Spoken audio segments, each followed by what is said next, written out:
Hey everyone, in this video, let's talk about how you can delete your chat history with DeepSeek. In order to do so, here we are at chat.deepseek.com and we're all logged in.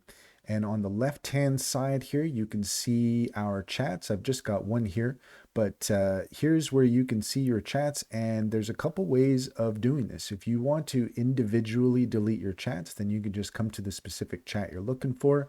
And if you hover over it, you're going to see these three little dots. If you click on that, then you can see here where you can delete the chat. If you want to delete your entire history, then all you have to do is come down here to the bottom left-hand corner where it says My Profile. Click on that, and there you go. Quite clearly, delete all chats. You can just click on that, and all of your chats will be deleted. And that's all there is to it. If you found this video helpful, please leave a comment and like and subscribe for more helpful tips.